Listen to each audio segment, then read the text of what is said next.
And you see the most elaborate, the most explicit, the most descriptive religion that you will see in this earth that have talked about the hellfire in more details. You're not going to see any of the other religions more than Islam itself. And this is something that we need to be proud of.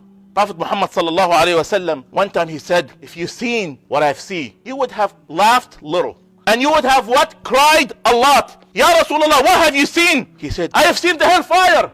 I have seen the hellfire itself eating itself.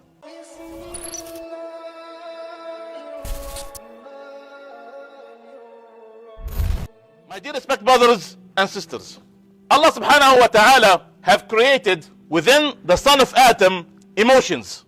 Emotions that could help us survive and help us to have goals in life. Emotions that could keep us alert. And one of these emotions, my dear respect brothers and sisters, is fear. Many people and many societies and even many religions, they look down into the concept of fear. And they think that if someone is fearful, then he should be anxious, he should have paranoia, he cannot sleep. But my dear respectful sisters, as we discover, even within the field of psychiatry, that fear have some positive aspect into the human life. When you are more fearful, you're able to survive. When you are more fearful, this is part of the physiology of the human being. When you are fearful, you tend to work harder and etc. And that's why even when we learn in schools that part of the normal human physiology is fight and fear, in which that the human body fix itself so it could be more alert and can protect itself. My dear respected brothers and sisters, fear in itself is not a negative thing, because we fear many things, many aspects of our lives, and that's what pushes us. We fear poverty, and that's why we work.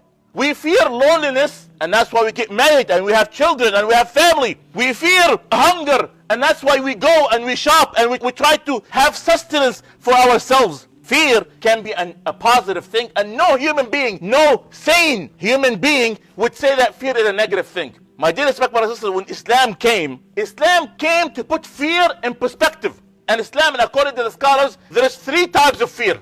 Fear that puts you down, meaning that when I'm fearful, I have paranoia and anxiety. And this is something that's not encouraged in Islam.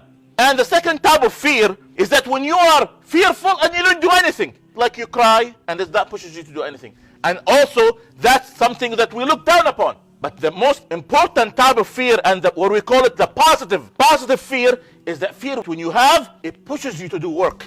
When I am fearful to be poor, and that's why I work, and etc. And this is the type of fear that we, Islam, have adopted. But unfortunately, many religions have looked into this as a negative thing. And the whole concept of fear has been detached from the religion. How is that? They say if you believe in something, khalas, you're good. You don't have to fear. He died for your sin. You're set to go. Heaven is in front of you. And naturally, as soon as a human being would hear this, what's going to happen to him? He's going to be lazy. He's not going to work. He felt there is no need for me to strive. There is no need for me to satisfy God and etc. That's why, my dear respected brothers and sisters, Prophet Muhammad sallallahu alayhi wa sallam, he put fear in his place. And that's why part of our life we are fearing, we work and we strive so we can protect ourselves not to enter into the hellfire.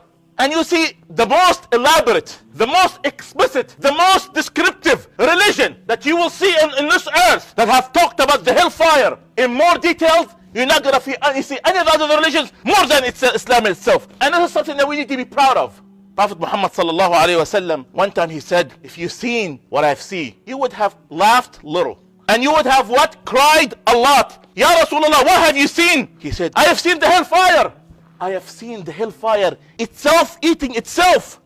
When someone have seen such a scene, that's going to stick in your brain for the rest of your life. Because that scene going to motivate you to work harder and warn others about it. It's a sign, my dear respected brothers. And we see this disease among the Muslims. Many people will say, well, yeah, we believe in the hellfire. But you know what? Allah is merciful. My dear respected brothers and sisters, those who are truly believers, are what? The one who fear Allah subhanahu wa ta'ala. The one who fear the hellfire and fear to be put inside of it. Those who are in ghafla, relaxed, and they're sitting back, you think they truly believe in the hellfire? Do you think they truly fear Allah subhanahu wa ta'ala? This is a logical question. If someone, my dear respected brothers and sisters, they say, I believe in the hellfire, yet he eat haram each and every day. I believe in the hellfire. I fear Allah subhanahu wa ta'ala. Yet she does not wear the hijab. But they believe in the payday. And that's why they work hard. Because they get paid at the end of the month. If you believe in something, you work hard for it.